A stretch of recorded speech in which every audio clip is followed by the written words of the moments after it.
a minor maze, Shalador and Labyrinthian. Labyrinthian's modern notoriety was gained in the early part of the Third Era. Part of the Staff of Chaos was recovered from the Labyrinthian, which became instrumental in the overthrow of Jagar Tharn, ending the Imperial Simulacrum. The site has since become embedded in the minds of all subjects of the Empire, and the ruins are occasionally visited by loyalist pilgrims, retracing the steps of the Eternal Champion. The namesake of Labyrinthian is somewhat less commonly known, however. The foreboding ruins were originally built as a temple to the dragon. This grew into Bromjunar, a great city of that era. Bromjunar is believed by some to have been the capital of Skyrim at the height of the dragon cult's influence there.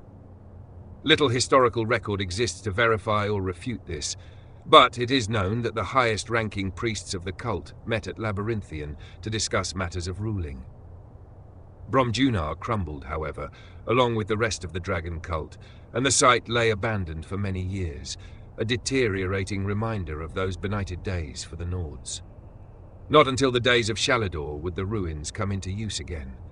Shalador the Archmage was famous for his exploits in the First Era.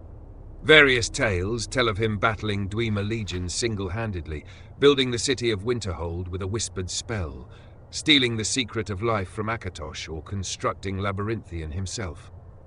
While many Shalador legends are hyperbole or outright fabrication, we can discover some truth behind his involvement with Labyrinthian.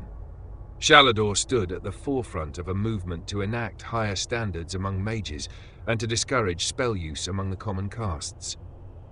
This effort is dubiously credited with the original organization and formation of the schools of magic and the foundation of college at Winterhold.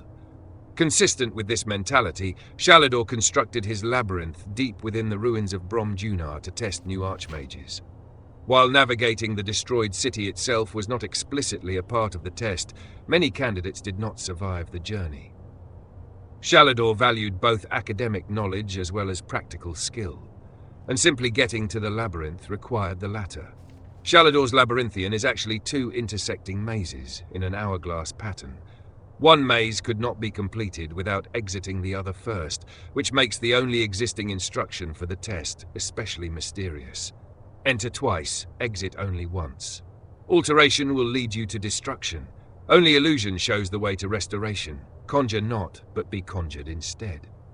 We can only guess at what the solution to the test may have been, as Labyrinthian became notorious not only for the number of potential archmages who died there, but for the intense secrecy of those who succeeded. Labyrinthian eventually ceased to be used, and is regarded as a symbol of a more brutal age by modern institutions for magical studies. The ruins lay empty again, overrun with wild animals and avoided by travelers. The long history and legacy of this place, however, seems as unlikely to be erased from our minds as the ruins themselves are likely to sink into the sea.